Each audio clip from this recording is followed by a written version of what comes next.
When the Russia-Ukraine war started, the first and most important question we all wanted to answer is, how do we make it stop? The world has mostly responded with sanctions. Is that the right move? The decisions made by your government impact you and other people around the world. If you had the ability to vote on these decisions, how would you vote?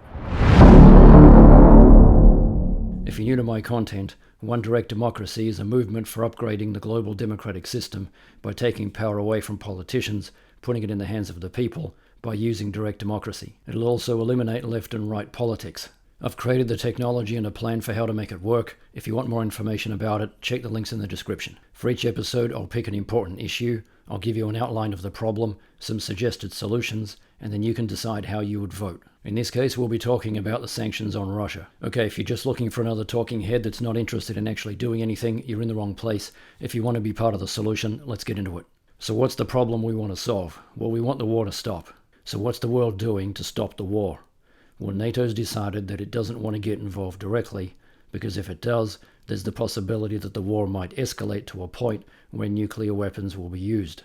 So it's decided to respond by supplying Ukraine with weapons and also putting a lot of sanctions on Russia.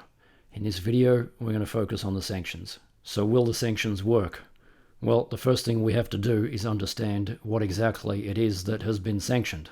According to the BBC, sending luxury goods to Russia, including vehicles, high-end fashion and art, is being banned by the UK and the EU. Okay, that seems like it's probably going to be more symbolic rather than anything else. I don't see how this particular sanction is going to have any impact on the war. A ban on the export of goods by Russian firms is also being introduced by the UK, EU, the US and others. Okay, so at the time of this video, this has not happened.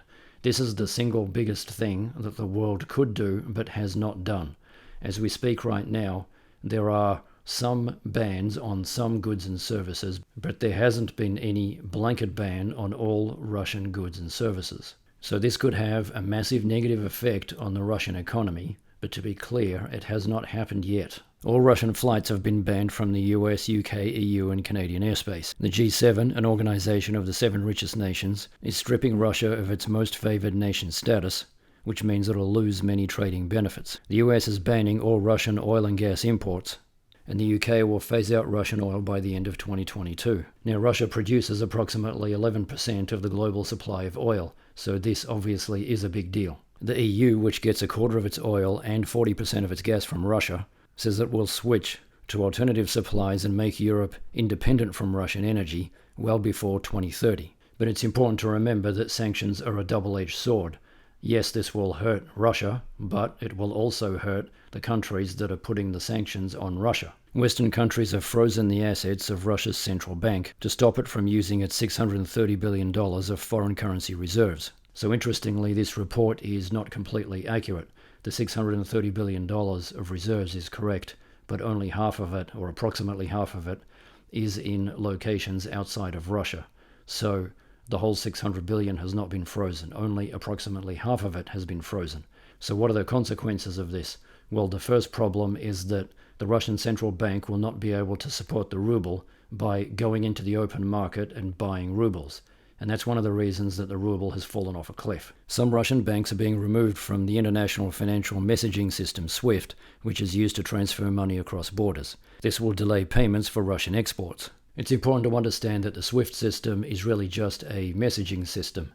If the SWIFT system is not used, banks can still complete transfers among themselves by doing everything manually.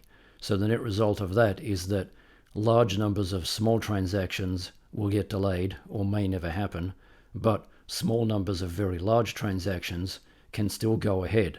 So large trade deals that involve tens of millions or hundreds of millions or billions of dollars will likely still go ahead as normal, because there's no reason why those transactions cannot be processed manually. A growing number of international companies, including McDonald's, Coca-Cola and Starbucks, have suspended trading in Russia. Firms have acted because shareholders, quote-unquote, wouldn't stand for the continued generation of profits from Russia, according to Anna McDonald, a fund manager at Amity Global Investors. So the interpretation here is that these larger multinational organizations have decided to pull out of Russia because they think that their shareholders will have a problem with it.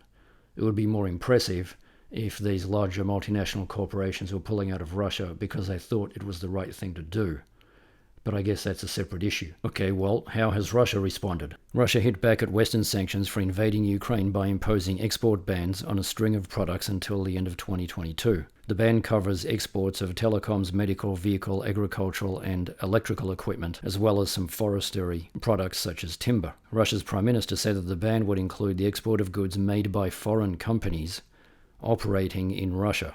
Items include cars, railway carriages, and containers. In my mind, I question this retaliation from Russia. It really doesn't make any sense. The only consequences that I can see of any significance of this retaliation by Russia is that most of the world's large multinational companies will simply decide that Russia's a terrible place to do business. In most cases, I think this will be worse for Russia than it will be for the multinational corporation. According to this article from CNN, separately, Russia is threatening the growing list of countries pulling out of Russia, saying their assets could be seized by the state. So if you're a multinational corporation, now the Russian government is threatening you by saying that they're going to seize your assets. So again, this retaliation from Russia is sending a message to all businesses outside of Russia, and the message is, Russia's a terrible place to do business, don't come here. So I don't see how this is going to end well for Russia. In the meantime, there are some countries that are doing the opposite of sanctions, and one of those examples is India. At the time of this video, India is in talks with Russia to negotiate the purchase of Russian oil at a substantial discount. The combination of the sanctions and the ban on Russian oil by some countries has resulted in the oil price moving up, but it's also resulted in less demand for oil that is sourced from Russia. So the Indian government is taking advantage of the opportunity to act in the interests of its own economy. But the thing is that if you're from India, how do you feel about you and your country funding Russia's invasion of Ukraine? And I know that some of you will say, so what? Money is money. And some of you will have a problem with it. And that's the debate you all need to have. Okay, so that's a summary of the sanctions. But the reality is that these sanctions are not really impacting Vladimir Putin personally. They're mostly impacting the Russian people. So we have to ask ourselves, well, what do the Russian people think of the war? The ethical issue that we're trying to address here is this. If the Russian people support the war, then we feel like it's okay for them to be harmed by these sanctions. If, on the other hand, the Russian people don't support the war, then we feel bad about harming the Russian people with the sanctions. Now, as I've said in previous videos, it's very difficult to figure out whether the Russian people really do support the war. On the surface, it appears that they do support the war because Vladimir Putin is very popular in Russia. But the reason I'm using the words on the surface is that we also know that Vladimir Putin is controlling public opinion. So, okay, how is he controlling public opinion? Well, he's made it illegal for news agencies or news services to use certain words like invasion or say anything bad about how the war is going. So he is making the war seem like it's going a lot better than it is going, and he's also giving the Russian people the impression that the war was justified as a preemptive measure. Now, I use the words controlling public opinion, but in reality he's not completely controlling all of public opinion. He's controlling the traditional media or the legacy media. Right now, independent media has effectively shut down, and state-run or state-influenced media is the only media that is available for the Russian people to consume. But the one thing that Vladimir Putin is not controlling is the internet. Russia is not controlling its internet or restricting its internet in the same way that China does. So the Russian people do have access to the internet, and therefore they have access to the truth if they want to seek it out. But the reality is, for reasons that I don't totally understand, the Russian people are not relying on the internet as a source of information. Now, some of you will probably be thinking that Facebook and some of the major social platforms have either been shut down or they are being restricted. I really don't care about that because Facebook is not the internet. Social media is not the internet. There's an infinite number of websites that will provide information about the war So this part of our analysis is a little bit difficult to nail down. My suspicion is that the truth about the war will eventually leak through to the Russian people, and it will happen through these smaller websites. Okay, so again, the problem we're trying to solve is, how do you stop the war? Is there something that the world should be doing that it isn't doing that could contribute to stopping the war? In my opinion, the answer is yes, and I just touched on it briefly. The reason that Vladimir Putin is controlling public opinion through the media and also making it illegal to protest the Ukraine war is that he knows that the instability that might rise up in Russia while he's trying to prosecute the war could be very destabilizing, not just for Russia, but for him personally. Russia's invasion of Ukraine is not something that's going smoothly, and that means that Vladimir Putin will be wanting to minimize all distractions. The ultimate distraction will be the Russian people turning against him, and the Russian people can turn against him if they can be supplied with the truth about what's happening in the war. So the crack in Vladimir Putin's plan that enables all of this to possibly happen is supplying the truth through the internet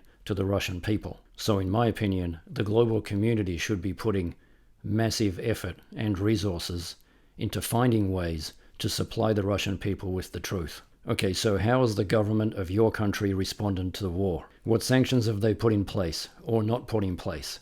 And if you could vote on it, what would you do differently? Let me know what you think in the comments. The reality is that we've reached a point in time in our revolution where representative democracy no longer serves the will of the people, and the problems that made direct democracy impractical have been solved. That's why I created One Direct Democracy. It's a movement for upgrading the global democratic system by taking the power away from politicians, putting it in the hands of the people with direct democracy. I've created the technology and a plan for how to make it work. And we don't have to convince any politicians or powerful people to do anything to make this happen. We have the power to do it on our own. We just have to decide to do it. If you're new to all of this and you don't know what I'm talking about, check out the other videos on my channel and the links in the description. Direct democracy is the purest form of democracy. Representative democracy is an outdated, blunt instrument.